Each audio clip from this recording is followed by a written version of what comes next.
We are delighted to share with you the child millionaire concept and how that might really be advantageous in your family. This is about giving your children the gift of financial freedom. And financial freedom is really what most people, even in retirement, are looking for. Parenting is this incredible thing. When that little bundle first arrives, we're just bursting with joy. We're so overwhelmed with a sense of love and gratitude and maybe a little bit of fear about how can we ensure that this child gets the foundation that they need in order to navigate well in this life. Parenting is not for the casually interested. Parenting is very much a leadership responsibility. So, what exactly is leadership? Leadership is influence, it's ability to help set the direction for their lives. It's been said that many people spend their lifetime climbing their ladder of success only to find out when they reach the top that their ladder is leaning against the wrong building or against a wrong wall.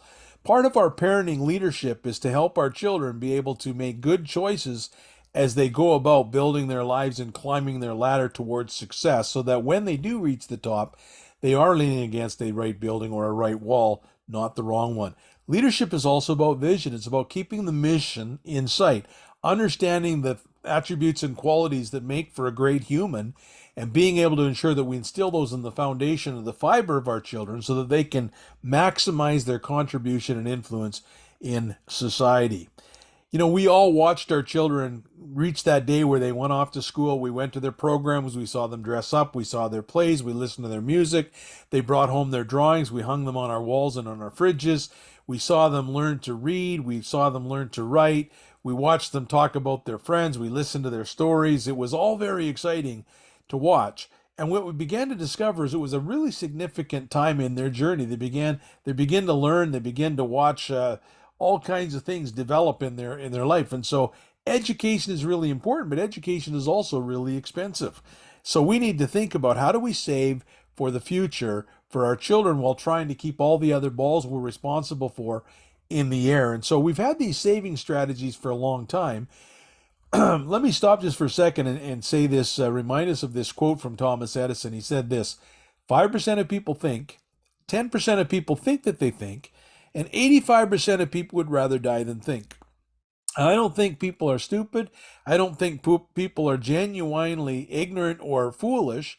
I think people are exasperated, they're exhausted, they're weary, they're overwhelmed, and often just don't have the energy to do the hard work of thinking. But failing to think is a very, very expensive tax. And so we want to help our clients think carefully about what their options are.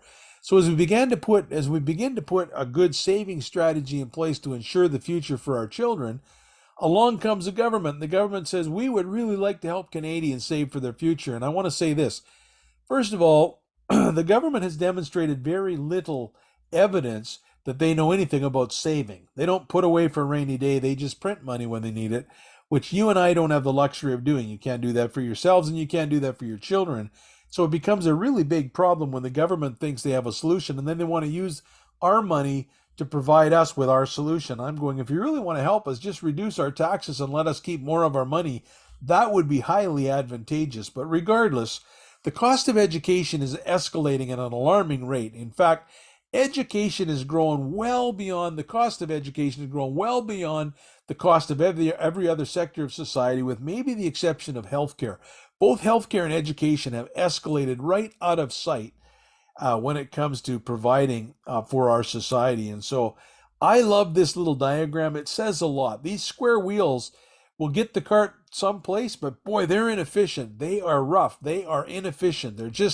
It's a terrible way to ride. And yet right at your fingertips are alternatives that could be highly advantageous if we take the time to stop and as Stephen Covey said, sharpen our saw to become more effective and more efficient in our process. But as parents, oftentimes the government has come along and said, hey, we want to help. We want to help you save for your child's future. We're going to give you these registered education savings plans, or RESPs. We're going to give you up to $500 a year if you contribute the max, $7,200 lifetime. And so part of that becomes a distraction as to what the alternatives might be. And we quit looking for the alternatives. We quit considering what alternatives and options might be out there that actually could be a better opportunity for us. So parents, get out front and start saving and working and trying to prepare for the child's future while keeping all the other responsibilities in check. when they get a little overwhelmed, sometimes they can get their grandparents to come along and say, hey, we're going to help a little bit. We'll contribute a little bit towards children's education. All the while forgetting to pay attention to the alternatives, forgetting that there are round, soft, pliable rubber tires right at your fingertips that you could exchange out for these square wheels, these RESPs, and have a much more efficient, effective, smooth ride as we move forward. But what we tend to do is we just try to come up with new strategies to put forth more effort or more power on the front end. And there I am back at the Thomas Edison quote. 5% of people think, 10% of people think that they think, and 85% of people would rather die than think. It's very difficult to work with the 85%, not because they're not good people, but because if they're not willing to think, then none of the strategies and none of the alternatives really become very appealing to them.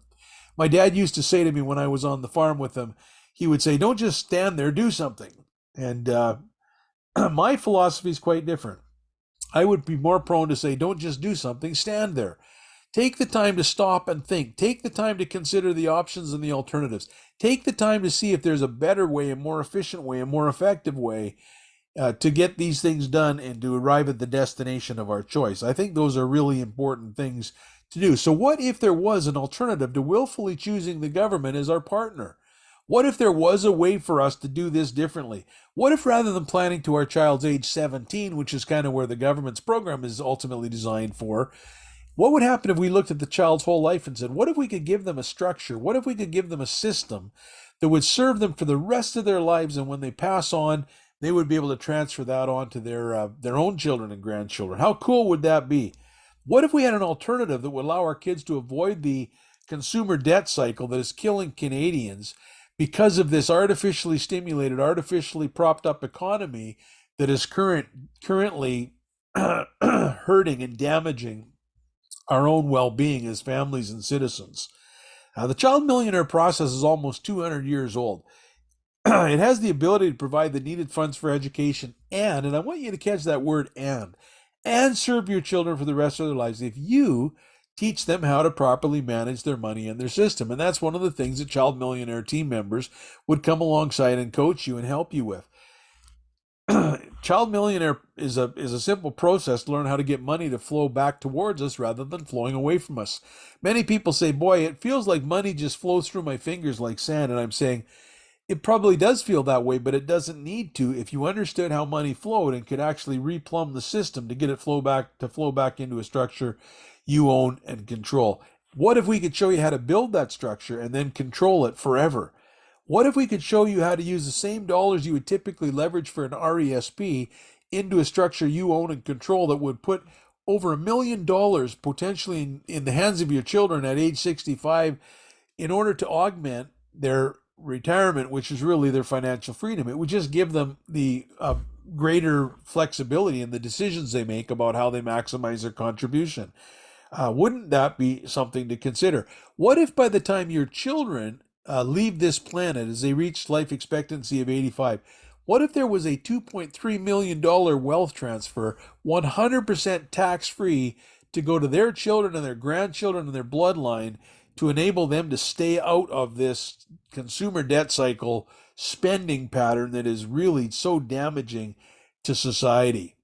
And what if you could be part of the 5% that are willing to do the hard work of thinking and book a discovery call with one of our associates today and allow us, the Child Millionaire, show you how it could potentially change the trajectory of your lives and the lives of your children and their children, understanding how to get money to flow back towards them rather than away from them, how to store it inside a structure they own and control and benefit their life in all kinds of ways moving forward. That's really the heartbeat of what we're trying to achieve here at Child Millionaire. And so we'd be delighted to be part of the process of helping you position your children for that kind of a future.